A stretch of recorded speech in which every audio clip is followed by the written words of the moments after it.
በስም አብ ወወልድ ወመንፈስ ቅዱስ አሃዱ አምላክ አሜን። እንደምን አላችሁ ተመልካቾቼ፣ አድማጮቼ። በጌታ በኢየሱስ ክርስቶስ ስም ጌታ ጸጋና ሰላም ይብዛላችሁ። በማኅደረ ክርስቶስ መንፈሳዊ አገልግሎት እየተዘጋጀ በአውደ ወንጌል ሚዲያ የሚቀርብላችሁ ዘወትር ዓርብ ወደ እናንተ የሚተላለፈው የትምህርት ጊዜ ነው። እስካሁን በነበሩን ጊዜያት ስለ ጾም በተከታታይ እያየን ነበረ። ባለፈው ጾም በአዲስ ኪዳን የሚል ሀሳብ አንስተን እሱን አይተናል። ዛሬ የመጨረሻ ስለ ጾም እንዳይና የጾምን ትምህርት በዚህ እንቋጨዋለን። በዚህ ትምህርት ለማስተማር አስቤ የነበረው በተለይ አንዳንድ ያልተስተካከሉ ጾሞችን በተመለከተ እንድታውቁ ለማድረግ ነበር የፈለግኩትኝና ግን ከዚያ ይልቅ ትክክለኛውን ነገር ብትማሩ ወይም ትክክለኛውን ነገር ማወቁ ለሕዝብ ይበጃል ብዬ ስላሰብኩኝ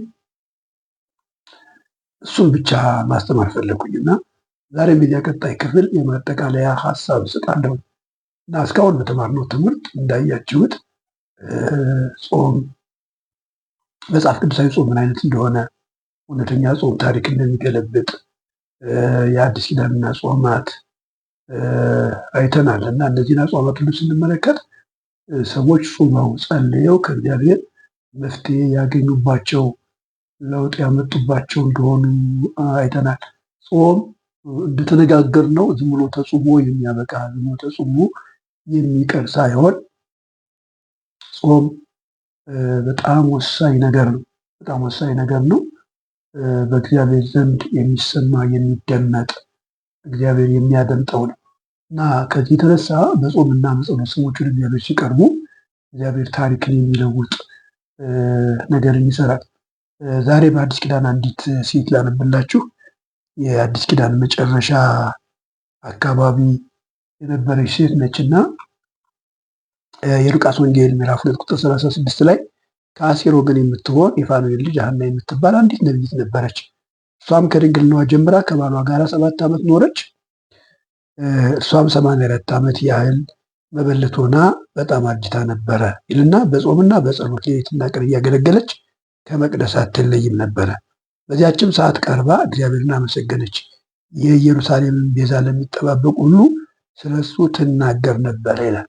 አያችሁ እንግዲህ ጾምና ጸሎት ይህን ያህል ፓወርፉል ነው። ይህን ያህል ፓወርፉል ነው። ይህን ያህል አቅም አለው። ምንድነው አቅሙ ካላችሁኝ፣ አሁን እዚህ ጋር እቺ ሴት ነች።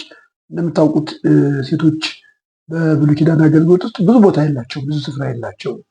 ነገር ግን እቺ ሴት ለየት ብላ ከህዝቡ መካከል የወጣች ከእስራኤል ሴቶች መካከል የወጣች ሴት ነች እና እቺ ሴት ምንድን ነው ባለትዳር ነበረች። ከባሏ ጋራ ከመጀመሪያ ባሏ ጋራ 7 ዓመት ኖረች።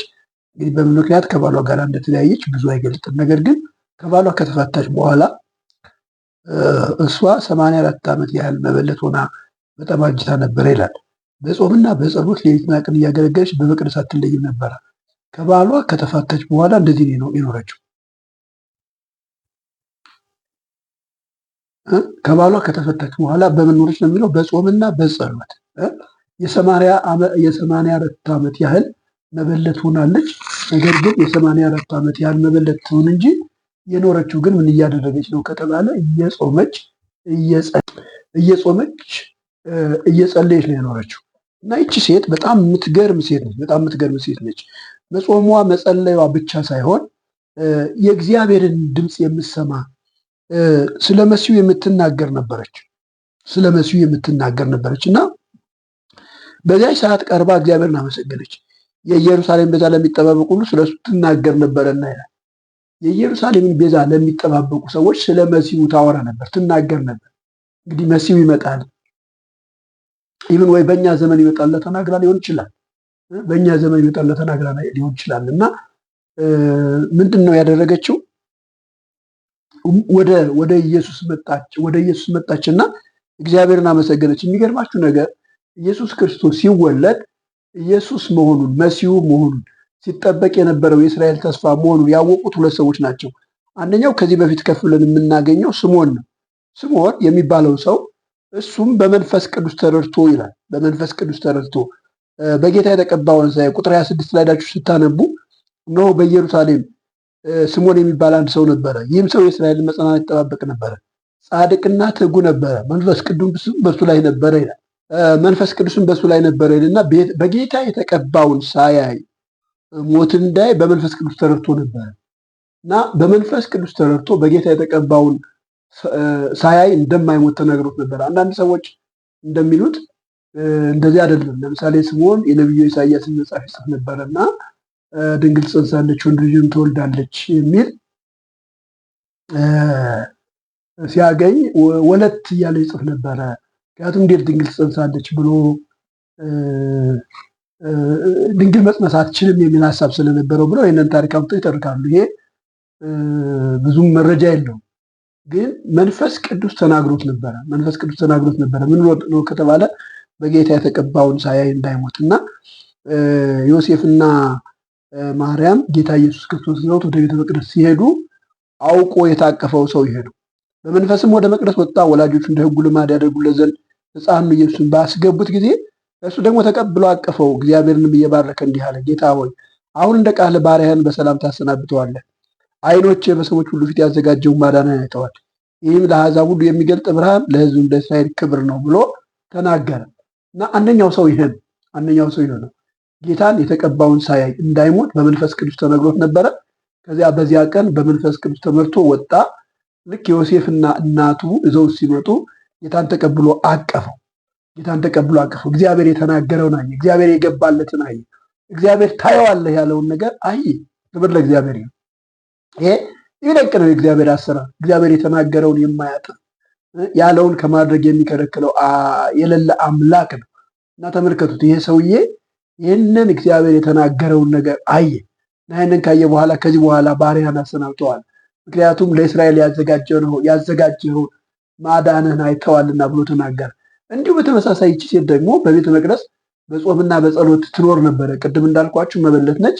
7 ዓመት አግብታ ኑራለች። ከ7 ዓመት በኋላ መበለት ሆና ነገር ግን በጾም በጸሎት እየተጋች በቤተ መቅደስ እያገለገለች ትኖር ነበር እና በጣም በሚገርም ሁኔታ ኢየሱስ ክርስቶስ ሲመጣ ወደ እርሱ ቀርባ ስለ እስራኤል ቤዛ ትናገር ነበር።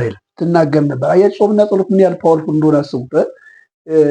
ሰው የማያውቀውን እንድታውቁ ያደርጋቸዋል። የእግዚአብሔርን ድምፅ ትሰማላችሁ። ነቢይት ነበረች ይላል ራሱ መጽሐፉ ሲናገር፣ እሷ ነቢይት ነበረች ነው የሚለው። ቁጥር 36 ከአሴር ወገን የምትሆን የፋኑኤል ልጅ ሐና የምትባል አንዲት ነቢይት ነበረች ይላል። ነቢይ ነበረች። የእግዚአብሔርን ድምፅ ትሰማ ነበረ።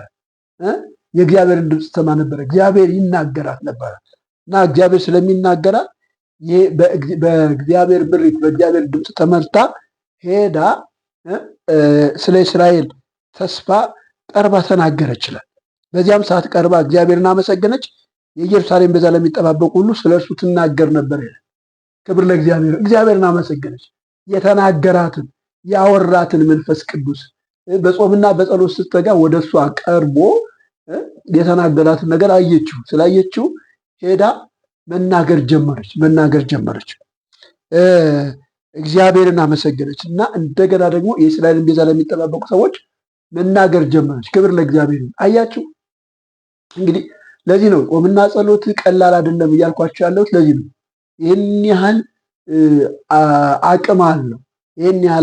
ምክንያቱም ሰዎች ጾመው ጸልየው ዝም ብለው የሚቀሩበት ሳይሆን የሚጾሙ የሚጸልዩ ከሆነ እግዚአብሔርን ድምፅ ይሰማሉ።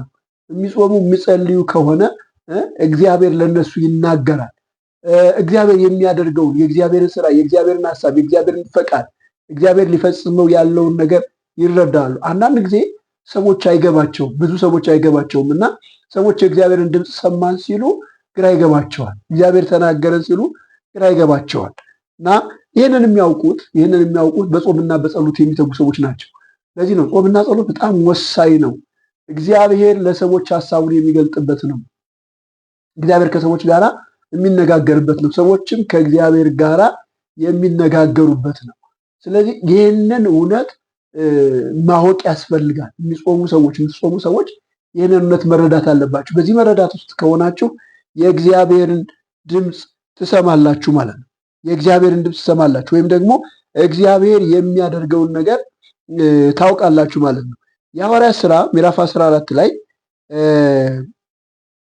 እንግዲህ ይኸውላችሁ እንትኑን እንኳ ይሄ ኃላፊነትን እንኳ እግዚአብሔር እንዲወስድ የሚያደርጉት የእግዚአብሔር ሰዎች በአዲስ ኪዳን በጾምና በጸሎት ነው እና ምን ይላል የሐዋርያት ሥራ ምዕራፍ 14 ቁጥር 23 ላይ በየቤተ ክርስቲያኑ ሽማግሌዎችን ከሾሙላቸው በኋላ ጾመው ከጸለዩ በኋላ ላመኑበት ጌታ አደራ ሰጧቸው ይላል። አያችሁ፣ ቤተክርስቲያንን እንዲመሩ ጳውሎስና በርናባስ ናቸው ይህንን ያደረጉት እና ጳውሎስና በርናባስ ባለፈው እንዳየነው ታሪካቸው ምዕራፍ 13 ላይ መንፈስ ቅዱስ ጳውሎስና በርናባስን ለጠሯቸው ስላለዩልኝ ብሎ እግዚአብሔር ለያቸው እና እግዚአብሔር ስለያቸው ያቺ የአንጾኪያ ቤተክርስቲያን ጳውሎስና በርናባስ የነበሩባት አብረው ተሰባስበው ይጸልዩባት እግዚአብሔርን ያመልኩባት የነበረችው ቤተክርስቲያን ጹማ ጸልያ ለጌታ አሳልፋ ሰጥታ ላከቻቸው። እነሱ በመንፈስ ቅዱስ ተልከው ወረዱ ይላል እና እየሰበኩ እያገለገሉ ከሄዱ በኋላ እነሱም ደግሞ ምንድነው ማድረግ ያለባቸው ከተባለ ለቤተክርስቲያን መሪዎችን መሾም ፈለጉ። እና ሲሾሙላቸው ምንድነው ያደረጉ? መሪዎቹን ከሾሙ በኋላ ጾመው ከጸለዩ በኋላ ላመኑበት ጌታ አደራ ሰጧቸው ይላል። አያችሁ፣ ጾሙ፣ ጸለዩ። እነዚህን መሪዎች እግዚአብሔር እንዲባርካቸው፣ ህዝቡን የሚመሩበትን ጸጋ እንዲሰጣቸው፣ የእግዚአብሔርን ቤተክርስቲያን እንዲጠብቁ፣ በእግዚአብሔር ቤተክርስቲያን ውስጥ ታማኝ አገልጋዮች እንዲሆኑ መርጠው ሾሟቸው እና ከሾሟቸው በኋላ ጾሙ፣ ጸለዩ፣ ከዚያ ለጌታ አደራ አሳልፈው ሰጧቸው ይላል። አያችሁ፣ ይህን ያህል ትልቅ ነው ጾምና ጸሎት ማለት። በቃ ጌታ ሰዎች እንዲቀበል፣ እንዲረዳ፣ እንዲያግዝ የምናደርግበት ነው። ዝም ብሎ ተጾሞ የሚያበቃ ሳይሆን አያቸው። አሁን ይሄ በጣም ትልቅ ነገር ነው። እንግዲህ ቤተክርስቲያንን ያህል ነገር እንዲመሩ ሰዎችን ወደ እግዚአብሔር ነው ያቀረቧቸው። በጾምና በጸሎት አቀረቧቸው። በጾምና በጸሎት ካቀረቧቸው በኋላ ጾመው ጸልየው ለእግዚአብሔር አደራ ሰጧቸው ነው። አያችሁ፣ ይሄ እንግዲህ እነዚህ ሰዎች ተጠብቀው እንዲኖሩ ልክ ጌታን እያገለገሉ ጌታን እያከበሩ እንዲኖሩ የሚያደርጋቸው ነው እና ይህን ያህል ታላቅ አቅም አለው። ለዚህ ነው እኛ ጾምና ጸሎት፣ ጾም ዝም ብሎ የሚደገም አይደለም። የሆነ ገሌ ጾመው ተብሎ አይጾምም። የጾም ወቅት ነው ተብሎ አይጾምም። መጾም ያለበት ልክ እንደዚህ ለውጥ እንዲያመጣ ታስቦ ነው። ለውጥ እንዲያመጣ ወይም ደግሞ እንደዚህ እግዚአብሔር እንዲቀበለን የምንፈልገውን ነገር እንዲቀበለን ወይም ደግሞ የእግዚአብሔርን ድምፅ ለመስማት እንደዚህ ነው የሚጾሙ። እንደዚህ ሲጾም እግዚአብሔር ያንን ይሰማል። በተለይ እነዚህ የአዲስ ኪዳን ጾሞች ናቸው። በአዲስ ኪዳን የነበሩ ሰዎች የጾሙ ጾም ነው። ባለፈው ጳውሎስን እያየን ነበር እና ብዙ ጊዜ በጾም ይል ነበረ ጳውሎስ፣ ብዙ ጊዜ በመጾም ይል ነበር። ለምን መሰላችሁ? ጳውሎስ በጣም እግዚአብሔርን እያገለገለ ነበር የነበረው። በተለያየ ዓለም እየዞረ በዚያን ጊዜ ዓለም በተባለው በሙሉ ዙሯል። ጳውሎስ ያልደረሰበት ቦታ የለም እና ይህንን አገልግሎት እንዲያገለግል፣ ይህንን አገልግሎት እንዲፈጽም የረዳው ምንድን ነው ከተባለ ከጌታ ጋር በጾምና በጸሎት ጊዜ ያሳልፍ ነበር። ብዙ ጊዜ ጾም ነበር ይላል። የሚገርማችሁ ነገር ጾም ገብቷቸው የሚጾሙ ሰዎች የእግዚአብሔርን ድምፅ ይሰማሉ። የሚገርም የእግዚአብሔርን ድምፅ ይሰማሉ። ጾም ገብቷቸው የሚጾሙ ሰዎች የእግዚአብሔር ኃይል በሕይወታቸው ይገለጣል። ጳውሎስ ይውላችሁ ልብሱ እንኳ ይፈውስ ነበር ይላል መጽሐፍ ቅዱስ። ልብሱ ይፈውስ ነበር። አንዳንድ ጊዜ ሰዎች የሚመስላቸው አይ ጳውሎስ ሐዋርያ ስለሆነ ነው ሊሉ ይችላሉ። የሚገርማችሁ ነገር ሌሎች ሐዋርያት አሉ። ስለነሱ ባይጻፍልንም የሆነ ነገር ቢደረግ የሆነ ነገር ቢሆን ኖሮ ይጻፍልን ነበር እና ምንድነው ከእግዚአብሔር ጋር በጾምና በጸሎት ስለሚያሳልፍ የእግዚአብሔር ኃይል በሱ ይገለጥ ነበር። የእግዚአብሔር ክብር በሱ ይገለጥ ነበር። ለዚህ ነው የሐዋርያት ሥራ ሲነግረን ምን ይለናል ስለ ጳውሎስ? ልብሱ እንኳ ይፈውስ ነበር እና ጳውሎስ እንደው የተቀዳደደ ልብስ የሚለብስ ራሱ ይመስለኛል። ምክንያቱም በጣም ሰዎች የእግዚአብሔር ኃይል በሱ ስለሚገለጥ ሰዎች ልብሱን እየወሰዱ በበሽተኞች ላይ ይጭኑ ነበር እና ምን ይላል ጳውሎስ? የሐዋርያት ሥራ ምዕራፍ 19 ቁጥር 11 ላይ እግዚአብሔርን በጳውሎስ እጅ የሚያስገርም ታምራት ያደርግ ነበር። ስለዚህም በአካሉ ጨርቅ ወይም ልብስ ወደ ድውዮች ይወስዱ ነበር። ከአካሉ ጨርቅ ወይም ልብስ ወደ ድውዮች ይወስዱ ነበር። ደዌያቸው የሚለቃቸው ነበር። ክፉ መናፍስት የሚወጡ ነበር ይላል። አሁን በዚህ ዘመን አንዳንድ ሰዎች ግራ ይገባቸዋል። ለምሳሌ ኮታቸውን በሰዎች ላይ ሲጭኑ ሰዎች ሲወድቁ ይታያል፣ ሲፈወሱ ይታያል። አንዳንድ ጊዜ ጸልየው የሆነ ልብስ ሰጥተው ሰዎች ሲፈወሱ ይታያል እና አንዳንድ ሰዎች ግራ ይገባቸዋል። ይኸውላችሁ ግራ ይገባችሁ፣ መጽሐፍ ቅዱስ እንደዚህ አይነት አሰራር እንዳለ ይነግረን። እንደዚህ አይነት አደራረግ እንዳለ ይነግረናል። ዋናው አገልጋዩ ከእግዚአብሔር ጋር ከሆነ አገልጋዩ ከእግዚአብሔር ጋር ጊዜ ካሳለፈ በእግዚአብሔር ፊት የሚጾም የሚጸልይ ከሆነ እግዚአብሔር ኃይሉን በሱ ይገልጣል። እግዚአብሔር ኃይሉን በሱ ይገልጣል። ስለዚህ ጳውሎስ ይውላችሁ ልብሱ ነው የሚለው ልብሱ እና ሰዎቹ ከአካሉ ጨርቅ ይወስዳሉ። ከአካሉ ጨርቅ ወይም ልብስ ይወስዳሉ ይመስለኛል። አንዳንድ ጊዜ ወይ ልብሱን ሌላ ልብስ እየሰጡ ይወስዱት ይሆናል። አንዳንድ ጊዜ ደግሞ እየቆረጡ ሊወስዱ ይችላል። ግን ያን ወስደው በበሽተኛ ላይ ሲጭኑት በሽተኞች ይፈወሳሉ። ለምንድን ነው ከተባለ ከእግዚአብሔር ጋር ሰፊ ጊዜ ያሳልፍ ነበረ። ብዙ ጊዜ በመጦም ያሳልፍ ነበረ እና እግዚአብሔር በእንደዚህ አይነት መንገድ ኃይሉን ይገልጣል። ጾም ዝም ብሎ አይደለም። ጾም ዝም ብሎ ተጾሞ የሚያበቃ አይደለም። እንዲያው የሚገርማችሁ ነገር ከቤተክርስቲያን መጻሕፍት አንዳንድ ነገሮችን ልንገራችሁ። ከቤተክርስቲያን መጻሕፍት አንዳንድ ነገሮች ከአዋልድ መጻሕፍት አንዳንድ ነገሮችን ልንገራችሁ። በተለይ በዚህ ጉዳይ ላይ የተጻፉ ይህንን ሐሳብ የሚደግፉ ጥሩ መልካም ነገሮች አሉ። ምን ይላል መሰላችሁ? መዝሙረ ክርስቶስ ምዕራፍ 6 ቁጥር 43 ላይ ኦሃዌ አኮ ጾም እምህስት ወማይ ዘይፈቅድ እምኔነ እግዚአብሔር አብ እንበለ ንጻ ልብ ወርራሄ ወመግባረ ኩሉ ሰናይ እንዘ ይገብር ምሕረተ ዘምስለ ንስሐ ውኡይ ዝኬ ውእቱ ጾም በቅድመ እግዚአብሔር ህሩይ ይላል። የሚገርም ነው። የሐሳብ እንደሆነ ገብቷቸዋል ወንድሞች ሆይ። እግዚአብሔር ጾምና መጾምን የሚፈልገው ከእንጀራ ብቻ አይደለም፣ ከእንጀራና ከውሃ ብቻ አይደለም። ከእንጀራና ከውሃ ብቻ አይደለም። ዘእንበለ ንጽሐ ልብ ወርሩህ ወምግባረ ኩሉ ሰናይ ያለ ንጹህ ልብ ያለ ልብ ንጽህና ያለ ርኅራኄ ወይም ደግሞ ወምግባረ ኩሉ ሰናይ ያለ መልካም ስራ አያችሁ፣ ያለ ንጹህ ልብ ያለ ርኅራኄ ያለ መልካም ስራ እግዚአብሔር የሚፈልገው ጾም ከውሃና ከህብስት ወይም ከእንጀራ ብቻ መጾም አይደለም ይላል። እንዘ ንገብር ምሕረተ ዘምስለ ንስሐ ውእይ ከንስሐ ጋራ ከልቅሶ ጋራ ምሕረትን ስናደርግ ዝኬ ውእቱ ጾም በቅድመ ክርስቶስ ውእይ። ይሄ በእግዚአብሔር ፊት ምንድን ነው ይላል? ጾም ማለት ይሄ ነው። በተወደደው በእግዚአብሔር ፊት ጾም ማለት ይሄ ነው ይላል። የሚገርም ነው። አያችሁ፣ ብዙ ጊዜ ሰው ህብስትና እንጀራና ውሃ ይከለከላል። በእኛ ቤተክርስቲያን ደግሞ ከዚህ ከጥሉላት ነገር ይከለከላል። ግን ልቡ ከቂም ንጹህ አይደለም፣ ከበቀል ንጹህ አይደለም፣ መልካም በማድረግ አይደለም የሚጾመው እና ይሄ ጾም አይደለም ነው የሚለው። እንደዚህ አይነት ጾም የለም ነው የሚለው። ንስሐ የሌለበት ምሕረት የሌለበት እንደዚህ አይነት ጾም የለም። እንደዚህ አይነቱን ጾም እግዚአብሔር አይፈልግም። የሚፈልገው ጾም ግን ምን ማለት ነው ይላል? ንስሐ የሚያደርግ ምሕረት የሚያደርግ እንደዚህ አይነት ጾም በክርስቶስ ፊት የተወደደ ነው የሚለው። በክርስቶስ ፊት የተወደደ ነው። ስለዚህ ጾም ማለት እንደዚህ የተወደደ መሆን አለበት። የተወደደ እግዚአብሔር የሚወደው መሆን አለበት እና ምንድን ነው ይህን ነገር የሚያሳየን ከተባለ ዝም ብለን ጾመን የምንጨርሰው ዝም ብለን ጾመን አበቃ የምንለው ሳይሆን እግዚአብሔር ምን ይፈልጋል ከተባለ በጾም ውስጥ የሆነ ነገር ማድረግ ይፈልጋል፣ መስራት ይፈልጋል፣ ማከናወን ይፈልጋል። ግን ሰዎች ተመልሰው ከእግዚአብሔር ጋር ታርቀው እህል ምግብ እንደተዉ ኃጢአትን ትተው በደልን ትተው ክፋትን ትተው ምቀኝነትን ትተው ቅናትን ትተው ነፍስ መግደልን ትተው ሐሜትን ትተው ከክፉ ነገር ሁሉ ተመልሰው ሲጾሙ ነው እግዚአብሔር ይህን ጾም የሚቀበለው። እግዚአብሔር የሚቀበለው እንደዚህ አይነት ጾም ነው።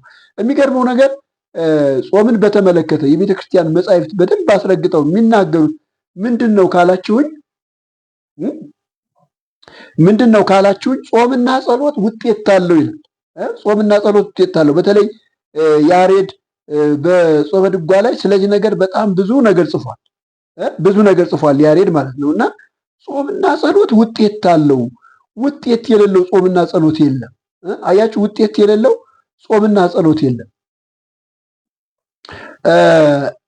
ለዚህ ነው እኛ አሁን ብዙ ጊዜ ስለ ጾም ምናምን ሲነሳ ትክክል አይደለም፣ እንደዚህ አይነት ጾም የለም ብለን ስንናገር ዝም ብለን አይደለም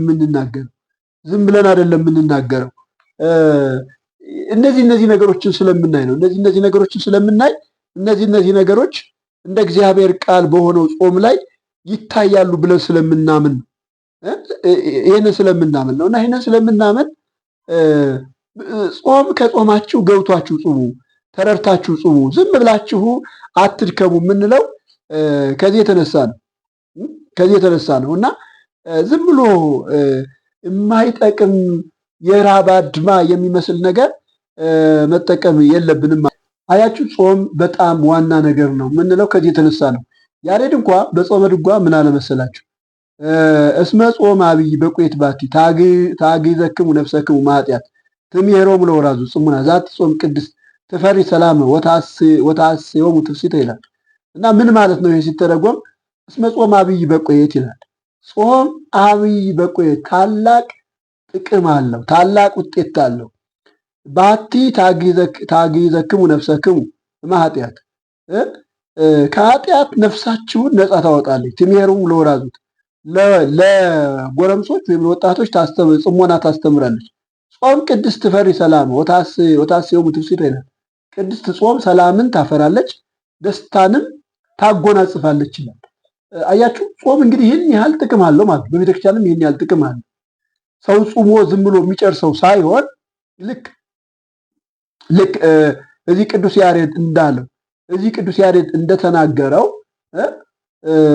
ሰዎች ጾመው ሰላም ማግኘት አለባቸው። ሰዎች ጾመው እንትን ማለት ጥቅም ማግኘት አለባቸው። ብዙ ጊዜ ይውላችሁ የጾም ውጤት እንኳን ራሱ የማይታወቀው ለምንድን ነው ካላችሁ፣ በቁየቱ የማይታወቀው ለምንድን ነው ካላችሁ፣ የሚጾምበት ዓላማ የለውም። የሚጾምበት ዓላማ ከሌለው ውጤቱ አይታወቅም። ውጤቱ እንዲታወቅ ካስፈለገ የሚጾምበት ዓላማ ነው። ብዙ ጊዜ ደጋግመን እንደምንናገረው ወይም እንደምንለው የኢትዮጵያ ቤተክርስቲያን ሁልጊዜ ጾም መድገም ትወዳለች። የዛሬ ዓመት አብይ ጾም ጾማ ነበረ፣ አሁንም እየጾመች ነው። የሚቀጥለውም ዓመት ትጾማለች። የምትጾምበት ዓላማ የለም። ከዚያ ይልቅ ግን ለሀገር የሚጠቅም ወይም ደግሞ ለቤተክርስቲያን የሚጠቅም በቁየት ያለው ጾም ብትጾም ያንን ታየዋለች። ለዚህ ነው ቅዱስ ያሬድ ጾም በቁየት አለው ነው የሚለው። ነፍስን ነፃ ታወጣለች፣ ነፍስን ከኃጢአት ነፃ ታወጣለች። ለጎረምሶች ጽሞናን መረጋጋትን ታስተምራለች። ጾም ሰላምን ታፈራለች፣ ትፍስሕትንም ታጎናጽፋለች። ይሄ ይሆናል። አሁን ይሄ እየሆነ ነው ያለው። ሰላም እያፈራች ነው ያለችው የዚች ቤተክርስቲያን ጾም። የሚገርማችሁ ነገር አሁን በጾም ወቅት ነው እና እንሰማለን። በተለያየ ቦታ ጿሚዎች ሰው እየገደሉ ነው ያሉት። በተለያየ ቦታ እርስ በርስ እየተዋጉ ነው ያሉት። ሁሉም ጿሚዎች ናቸው። ለምሳሌ በመንግስት በኩል ያሉ የሚጾሙ ሰዎች ናቸው፣ በዚያኛው በኩል ያሉ የሚጾሙ ሰዎች ናቸው። መንግስት ያው ተገዶ ነው፣ ምክንያቱም የህዝብን ሰላም መጠበቅ እንዳለበት ስለሚያስብ የግድ የህዝቡን ሰላም መከላከል አለበት። እነሱ ግን ገብተው ጦርነት ሲከፍቱ ገብተው ሲዋጉ በቃ እየጾሙ ነው እና ይሄ እንደ እግዚአብሔር ቃል አይደለም፣ ትክክል አይደለም። ኢቭን እንደ ቤተክርስቲያን መጽሐፍ አይደለም፣ እንደ ቤተክርስቲያን መጽሐፍ አይደለም።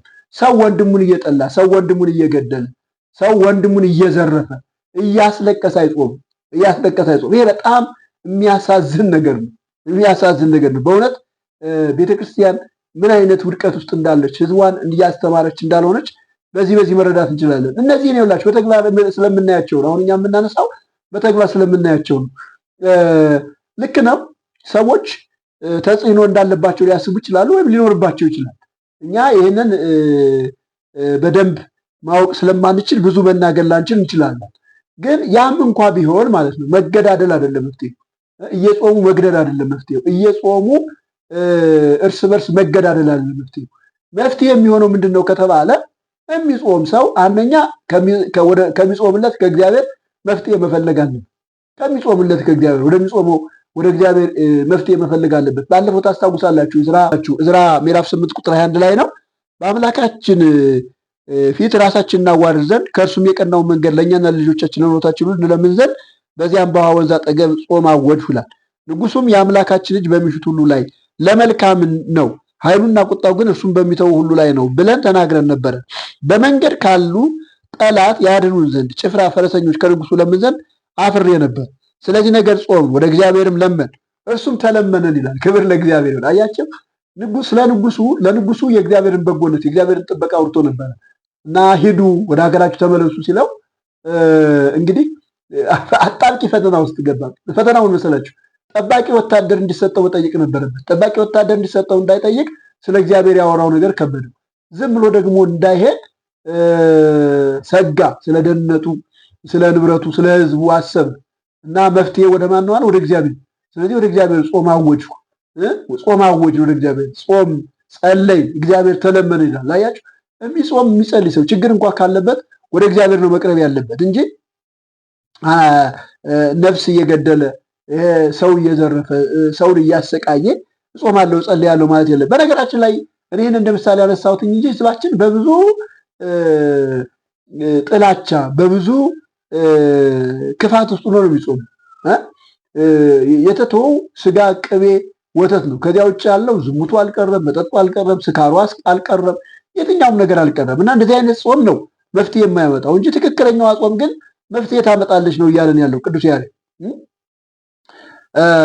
ምን ይላል ቅዱስ ያሬድ? ያው በጾመ ድጓ ላይ ሲናገር እስመ ዛቲ ጾም ወሀበቶ ሞገሰ ለሙሴ ቢሴ እግዚአብሔር። ጾም ለሙሴ በእግዚአብሔር ፊት ምን ሰጠው ይላል? ሞገስን ሰጠው ይላል። ሞገስን ሰጠው። ስለዚህ ጾም ይህን ያህል ጥቅም አለ። ይህን ያህል ጥቅም አለ። ስለዚህ መጾም ይኖርበታል። እየተጾመም ነው። ግን ሲጾም ምን መሆን አለበት ነው እያልን ያለ ነው። እግዚአብሔርን በሚያከብር መንገድ ነው። እግዚአብሔርን በሚያከብር መንገድ መሆን አለበት። አርያም ነው። ይህም የቅዱስ ያሬድ ድርሰት ነው። ምን ይላል? ጾም ወጸሎት ወተፋቀር ወይ ይእቲ ታድኅን እሞት ታስተፌስ በሰማያት ይላል። ጾምና ጸሎት ፍቅር፣ ይሄ ሰውን ከሞት ያድናል፣ በሰማያትም ደስ ያሰኛል ይላል። በሰማያትም ደስ ያሰኛል። ምን ማለት ነው? እንዴት ነው ወደ እግዚአብሔር መንግስት በጾምና በጸሎት ይድናል እያለን ያለው ነው? እንደዚያ ሳይሆን ሰዎች በጾም በጸሎት ራሳቸውን ሲያዋርዱ በፍቅር ሲመላለሱ እነዚህ ሰዎች ከጥፋት ይድናሉ። በሰማይም ደግሞ እግዚአብሔርን እየጠየቀ እግዚአብሔርን እየለመነ የሚኖር ሰው ከእግዚአብሔር ዘንድ ዋጋ ያገኛል። ሌላው ያው ጾመ ድጓ ንጹም ጾመ ወናፍቅር ቢጸነ እስመ ለሊሁ መድኃኒነ ጾመ በብዙ ሰላም በጾመ በጸሎት ድኅኑ አበው ቀደምት ንጹም ጾመ ወጸሎት ይእቲ ታድኅን እሙት እስመ ጾመ አብይ በቆየቲ ባቲ ይላል። እና ይሄም ጾምን እንጹም ይላል። ጾምን እንጹም ግን በምን እንጹም ነው የሚለው? ተፋቅረን እርስ በርስ ተዋደን መጾም አለብን። በብዙ ሰላም በሰላም ጾም እየተጾመ ረብሻ መኖር የለበትም። ጾም እየተጾመ ሁከት መኖር የለበትም። ባለፈው እያየን ነበረና ድብድብ ሁሉ ነበረ ቤተክርስቲያን ውስጥ ነው ለዚያው እና እንደዚያ መሆን የለበትም። በሰላም እንጹም ነው የሚለው። በጾምና በጸሎት የቀደሙት አባቶች ድነዋል ይላል። ያው ጥበቃ አግኝተዋል። እዝራን ቅድም ነግሬያችሁ ነበርና ጥበቃ አግኝቷል፣ ድነዋል። ባቀረቡት ጾም ባቀረቡት ልመና እግዚአብሔር ሰምቶ እነዚያን ሰዎች አሻግሯቸዋል። እና በጣም የሚገርመው ነገር እስመ ጾም አብይ በቆየት ባቲ ይላል። ጾም ከፍተኛ የሆነ ጥቅም አለው። ከፍተኛ የሆነ ጥቅም አለው። እኔ በዚህ ትምህርት ለእናንተ መናገር ማስተላለፍ የፈለግኩት ነገር ምንድን ነው ካላችሁኝ፣ ደጋግሜ እነዚህን የቤተክርስቲያን መጻሕፍት የማነብበት ትልቁ ምክንያት ምንድን ነው ካላችሁኝ፣ ጾም ጥቅም አለው። ጾም ጥቅም አለው። ዝም ብሎ ተጾሞ የሚቀር ሳይሆን፣ ዝም ብሎ ተጾሞ በቃ ጨረስ ተብሎ የሚበላ ሳይሆን፣ ጾም ውጤት አለው፣ ጥቅም አለው። ጥቅሙ ምንድን ነው ካላችሁኝ፣ ለምሳሌ መጽሐፍ ቅዱስ ላይ ባለው ነገር በደንብ ማየት እንችላለን። የመጀመሪያው ነገር እኛን ከእግዚአብሔር ጋር ያለን ህብረት እንዲስተካከል ያደርጋል። ከእግዚአብሔር ጋር ያለን ህብረት፣ ከእግዚአብሔር ጋር ያለን ግንኙነት ጤናማ እንዲሆን ያደርጋል። ጤናማ እንዲሆን፣ ሰላማዊ እንዲሆን። ይኸው እኮ ጾሙ በሰላም መጾም አለበት ነው እያለ ያለ እና የሚጾም ሰው የሚጸልይ ሰው አይረብሽም፣ አያውክም፣ እሱም አይታወክም። ተረጋግቶ ከአምላኩ ጋር ህብረቱን ይቀጥላል። አምላኩን ያከብራል፣ አምላኩን ያደንቃል፣ አምላኩን ያስባል። እንደው ጾም ከእግዚአብሔር ጋር በጽሞና የምንቀመጥበት ነው። የእግዚአብሔርን ነገር የምናሰላስልበት ነው። ያቺ ሐና ለዚህ ምሳሌ ትሆነናለች። ቅድም ያነበብናት ማለት ነው። ረጅም ዘመን በጾምና በጸሎት ታሳልፍ ነበር እና ምንድነው ይችላል? ነብይት ነበረች ይችላል። የእግዚአብሔርን ድምፅ ትሰማለች። አያችሁ፣ የእግዚአብሔር ነብይ ማለት የእግዚአብሔርን ድምፅ የሚሰማ የእግዚአብሔርን ድምፅ ሰምቶ ለሰው የሚናገር መልእክት የሚያስተላልፍ ማለት ነው። ከእግዚአብሔር ጋራ ጥሩ ህብረት ያለው የተስተካከለ ህብረት ያለው ያ ማለት ነው። ስለዚህ ጾም ይህንን ማምጣት አለበት። የመጀመሪያው ነገር ከእግዚአብሔር ጋር ህብረት እንዲኖር፣ እግዚአብሔር ጋር ሰላማዊ ህብረት እንዲኖር፣ በሰላም ከእግዚአብሔር ጋር እንድንኖር እና የእግዚአብሔርን ድምፅ እንድሰማ ምሪት እንድንቀበል ያደርገናል ማለት ነው። ይሄ የመጀመሪያው ነገር ነው። ከጾም ሁልጊዜ መጠበቅ አለበት። ሌላው ጾም ከእግዚአብሔር ኃይል የምንቀበልበት መሆን አለበት። ማቴዎስ ምዕራፍ 17 ቁጥር 21 ላይ ይህ ወገን ይላል ከጾምና ከጸሎት ብቻ አይወጣም ይላል። ስለዚህ በጾምና በጸሎት ከእግዚአብሔር ኃይል እንቀበላለን። ለምሳሌ በክፉ መናፍስት ላይ ድል እንቀዳጃለን ማለት ነው። የሚያስጨንቁን የሆነ በጌታ በኢየሱስ ክርስቶስም ስናዛቸው አልወጣም የሚሉ የሚታገሉ ኃይላት ካሉ እነሱን ስንጾም ስንጸልይ ከእግዚአብሔር ኃይል ተቀብለን እንዲወጡ እናደርጋለን ማለት ነው።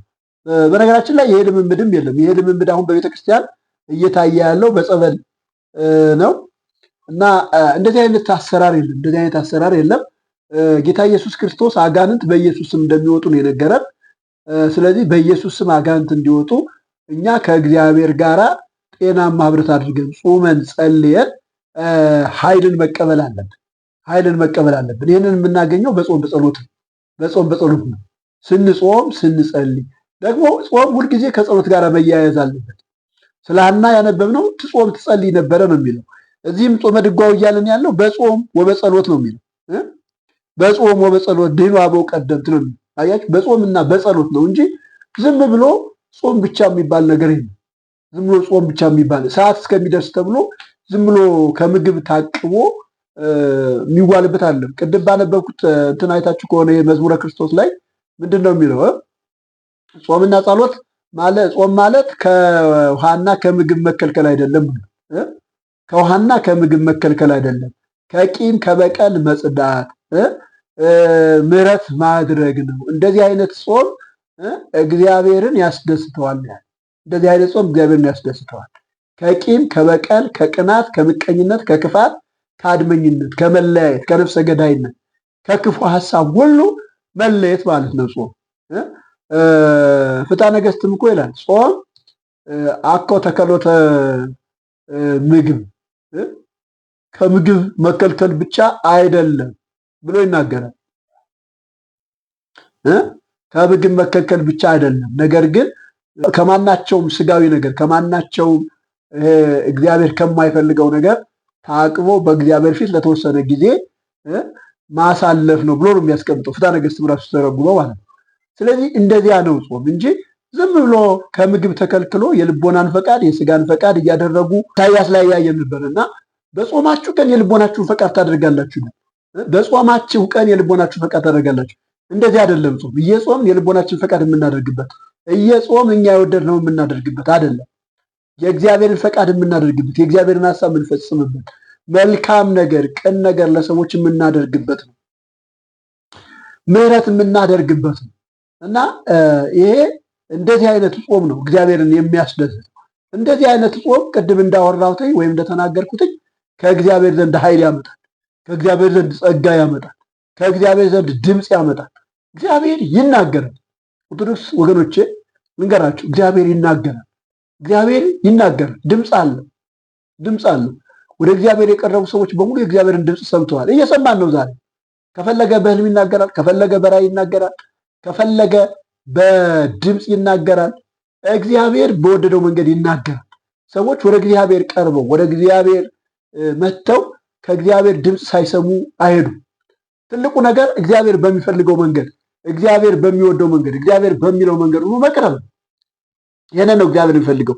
ለዚህ ነው የለም ከምግብና ከውሃ መከልከል ብቻ አይደለም፣ ምሕረት ማድረግን በእግዚአብሔር ፊት ራስን ማዋረድን ይጠይቃል እያለ ነው የሚነግረን እና ጾም ይህን ያህል ፓወርፉል ነው። ሌላው ሶስተኛው ጾም እግዚአብሔርን ስራ እንድንሰራ ወይም የእግዚአብሔርን አገልግሎት ሰዎች እንዲሰሩ ለማድረግ እግዚአብሔርን የምንጠይቅበት ነው። የእግዚአብሔርን ስራ እኛም የእግዚአብሔርን ስራ እንድንሰራ፣ ለምሳሌ እኛ አገልጋዮች ከሆን አገልግሎታችን በብቃት እንድናገለግል፣ በኃይል እንድናገለግል፣ በስልጣን እንድናገለግል የእግዚአብሔር ቃል በኃይል ከኛ እየወጣ ሰዎችን እንዲፈውስ፣ ሰዎችን እንዲያድን፣ ሰዎች እንዲለወጡ፣ ልባቸውን እንዲነካ ለማድረግ እንጾማለን። እንደገና ደግሞ እንዲያገለግሉ የምንፈልጋቸው ሰዎች ካሉ እነሱን ጾመን ጸልየን ለጌታ አደራ የምንሰጥበት ነው። ቅድም አይተናል። ጳውሎስና በርናባስ ሽማግሌዎችን ሾሙ። ከሾሙ በኋላ በቃ ሹመናቸዋል ቀጥሎ አይደለም ያሉት፣ ጾመው ጸልየው ላመኑበት ጌታ አደራ ሰጧቸው ይላል። ጾመው ጸልየው ላመኑበት ጌታ አደራ ሰጧቸው። በቃ የእግዚአብሔርን ስራ በዘመናቸው ሁሉ እንዲሰሩ ጌታ እንዲረዳቸው እንዲያግዛቸው ከነሱ ጋር እንዲሆን። ይኸውላችሁ መንፈሳዊ ስራ በስጋና በደም እውቀት ብቻ የሚሰራ አይደለም። መንፈሳዊ ስራ በእኛ ኃይል ብቻ የሚሰራ አይደለም። ብዙ ጊዜ በስጋ ስለሚሰራ ነው ስራ ሁሉ ስጋዊ እየሆነ ሄደው። እንደዚህ አይደለም፣ እንደዚህ አይደለም። በእግዚአብሔር ኃይል ነው የሚሰራው፣ በእግዚአብሔር ጸጋ ነው የሚሰራው እና ያ ጸጋ እንዲያግዛቸው ያ ጸጋ እንዲረዳቸው መጾምና መጸለይ ለጌታ አሳልፎ መስጠት ያስፈልጋል። ይህንን ያደረጉት እነ ጳውሎስ ጾሙ፣ ጸለዩ፣ ላመኑበት ጌታ አደራ አሳልፈው ሰጧቸው ይላል። ከዚያ በኋላ ነው የሄዱት። የሚገርም ነገር ነው። ጳውሎስ የተከላቸው ቤተክርስቲያናት በሙሉ ወንጌል ሰብካቸዋል። ከዚያ እግዚአብሔርን ቃል ያስተምራቸዋል። የእግዚአብሔርን ቃል ካስተማረ በኋላ እነሱን አጥምቆ ከነሱ መካከል መርጦ ሽማግሌ ሹሞ ለጌታ አደራ ሰጥቷቸው ይሄዳል። እነዚያ ቤተክርስቲያናት ቀጥለዋል። በቃ ጳውሎስ እንኳ ሳይኖር እየቀጠሉ ነበረ። ዛሬ ሁላቸው አብያተ ክርስቲያናት መቆም ያቃታቸው፣ እያንዳንዱ ቤተክርስቲያን መቀጠል ያቃተው ትልቁ ምክንያት ምንድን ነው ካላችሁ፣ እንደዚህ አይነት መሪዎች ስለሌሉ፣ ጾመው ጸልየው ለጌታ አደራ የሚሰጡ ሰዎች ስለሌሉ፣ በእነሱ ናቸው ሁሉ ነገር የሚያደርጉት። ያለ እነሱ ነገር ይሆናል ብለው አያስቡም። ጳውሎስ እንደዚህ አያስብም ነበር። በቃ ይጾማል፣ ይጸልያል፣ የእግዚአብሔርን ቃል ያስተምራል። ከዚያ ሰዎች ያምናሉ። ካመኑ በኋላ በቃ ያጠምቃቸዋል። ካጠመቃቸው በኋላ መሪዎች ሽሞ ለጌታ አደራ አሳልፎ ሰጡ ይላል። ይህንን ሲያደርግ ደግሞ እንዳየነው በጾም በጸሎት ነው። በዚህ መንገድ ቤተክርስቲያን ስለምትተከል ቤተክርስቲያን በዘላቂነት ቀጥላለች እስከሚጠፉ ድረስ። በቃ በኋላ እነሱ ራሳቸው ከእግዚአብሔር ፈቀቅ ብለው ከእግዚአብሔር ተለይተው እስከሚጠፉ ድረስ ጳውሎስ በነበረበት ዘመን ከሱም በኋላ አብያተ ክርስቲያናት ነበሩ። የኤፌሶን አብያተ ክርስቲያናት ነበሩ፣ የነ ገላትያ አብያተ ክርስቲያናት ነበሩ፣ የነ ተሰሎንቄ አብያተ ክርስቲያናት ነበሩ፣ የነ ቆላስይስ አብያተ ክርስቲያናት ነበሩ። እነዚህ አብያተ ክርስቲያናት በሙሉ ነበሩ። ምክንያቱም ጾሞ ጸልዮ ለጌታ አደራ አሳልፎ ሰጥቶ የተከላቸው። ስለዚህ ወገኖች ቤተክርስቲያናት እንዲቀጥሉ ቤተክርስቲያናት ዘላቂ እንዲሆኑ ካስፈለገ ምን ያስፈልጋል? መሪዎች መጾም መጸለይና ለጌታ አደራ አሳልፎ መስጠት ያስፈልጋል። ይህ ሲሆን ቤተክርስቲያን ጸንታ ትቀጥላለች፣ ጸንታ ትቆማለች እና ይሄንን እናያለን ማለት ነው። ሌላው የምንጾምበትና የምንጸልይበት ነገር ምንድን ነው ከተባለ ምሪት ለመቀበል ምሪት እንቀበላለን፣ ከእግዚአብሔር ምሪት እንቀበላለን። እንግዲህ የሐዋርያት ሥራ ምዕራፍ 13 ላይ ያየነው ባለፈው ያየነው በአንጾኪያ ቤተክርስቲያን ነቢያት ነበሩ፣ መምህራን ነበሩ። እነሱም ጌታን ሲያመልኩ ሲጾሙ ሲጸልዩ ነው መንፈስ ቅዱስ ጳውሎስና በርናባስን ለጠራቸው ስላለዩልኝ። ስለዚህ አያችሁ ሰዎች ሲጾሙ ሲጸልዩ ጌታን ሲያመልኩ ምሪት ይመጣል። ዝም ብሎ አይደለም፣ ጾም ራሱ ዝም ብሎ አያልፍም። አሁን ሰዎች እየጾሙ እየጸለዩ የሚያዩት ነገር የለም። ይጾማሉ፣ ይጸልያሉ፣ ይሄዳሉ፣ ይመጣሉ። ጠዋት ተነስተው ቤተክርስቲያን ይሄዳሉ፣ ያስቀድሳሉ ምናምን፣ ከዚያ ተመልሰው ወደ ቤታቸው ይመጣሉ። ነገር የለም። መሪዎችም ያው ቅዳሴ ይቀድሳሉ፣ ስብሐተ ነግ ይቆማሉ፣ በቅዳሴ ሰዓቱ ተገኝተው እዚያ አብረው ያስቀድሳሉ። ምንም ነገር የለም። ግን ይኸውላችሁ ድምፅ እዚያ መምጣት አለበት። ምን የሚል ድምፅ? በቃ ገሌና ገሌን ለጠራችሁ ስላደረጉልኝ ወይም ደግሞ ቤተክርስቲያን እንደዚህ ማድረግ አለባት የሚል እንደዚህ አይነት ድምፅ መምጣት አለበት። ግንኙነታችን ትክክል ከሆነ ህብረታችን ከእግዚአብሔር ጋር ከሆነ እግዚአብሔር የሚናገር አምላክ ነው። እግዚአብሔር የሚናገር አምላክ ነው። እግዚአብሔር ድምፅ አለው፣ ይናገራል።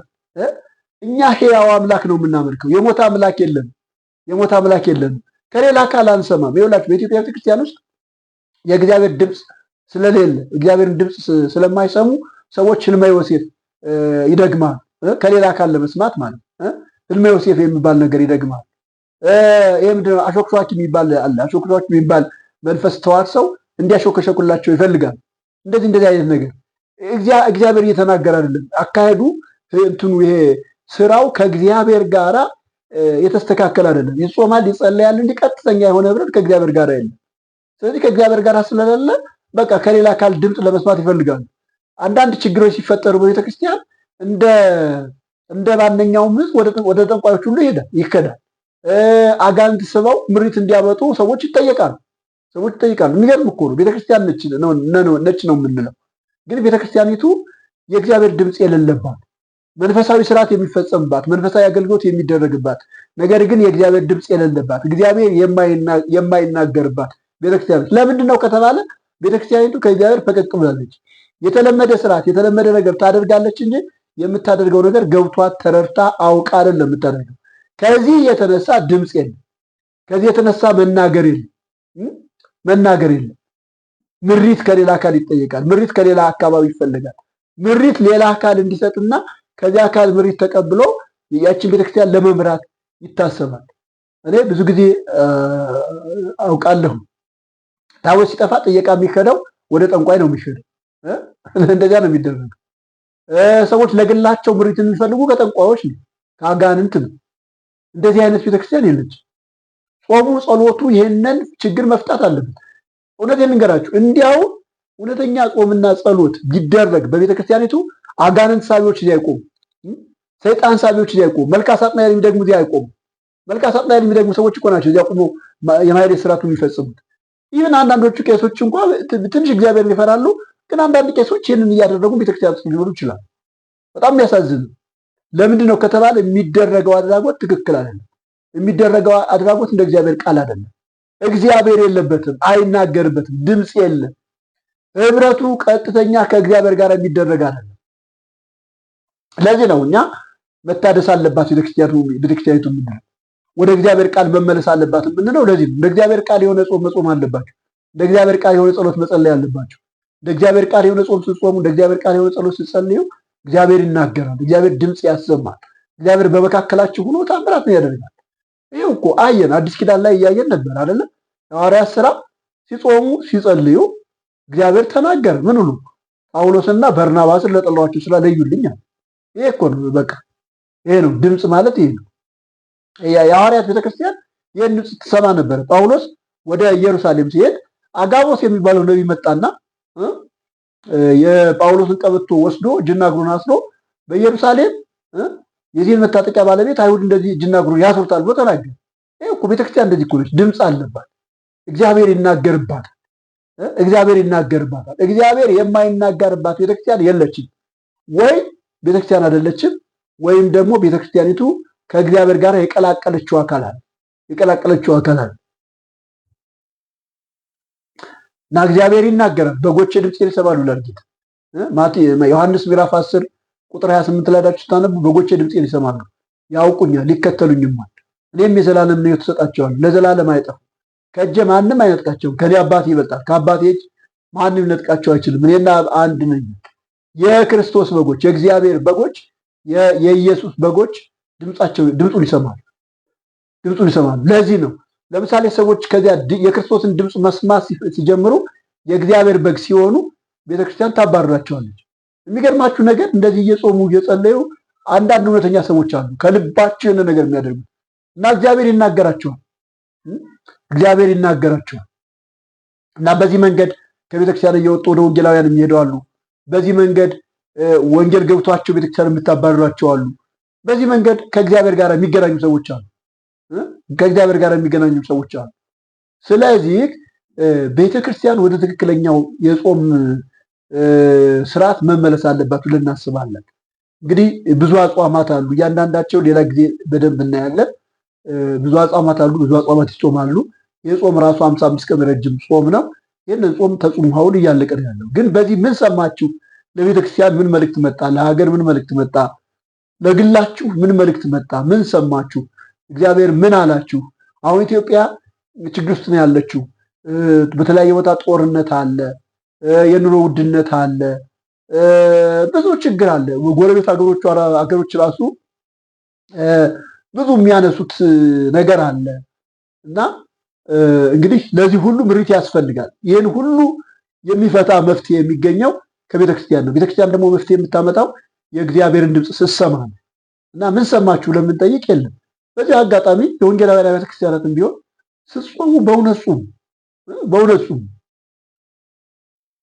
እግዚአብሔርን ለመስማት ጹሙ። እንዲያው እናንተም ቀረብ እያላችሁ ነውና እንደዚህ አይሁን።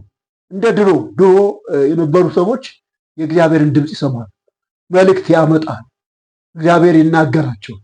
የተናገራቸው ነገር በአብዛኛው እየተፈጸመ ነው ያለው እና እንደዚያ ቢሆን ጥሩ። እናንተም የተለመደ ነገር አታድርጉ። ከዚያ ይልቅ እግዚአብሔር የሚሰማውን፣ እግዚአብሔር የሚወደውን፣ እግዚአብሔር የሚከብርበትን ነገር አድርጉ። ይሄ ነው ጥሩ። እግዚአብሔርን የሚያስደስተው ይሄ ነው። ስለዚህ ስለ ጾም የነበረውን ትምህርት በዚህ አጠናቅቃለሁኝ። እግዚአብሔር ይባርካችሁ። ሌላ ጊዜ በሌላ ሀሳብ እስከምንገናኝ ድረስ ሰላም ሁኑ። የጌታ ጸጋና ሰላም ይብዛላችሁ። እንግዲህ አውደ ወንጌል ሚዲያ ሰብስክራይብ አድርጉ፣ ሸር አድርጉ፣ ላይክ አድርጉ። እንዲሁ የማኅደረ ክርስቶስ መንፈሳዊ አገልግሎትን ማገዝ መደገፍ የምትፈልጉ ደግሞ እታች ባስቀመጥነው አድራሻ አግኙን። ኮሜንት ላይ ሀሳባችሁን ጻፉ እና ተባረኩ። ጸጋ ከሁላችሁ ጋር ይሁን። አሜን።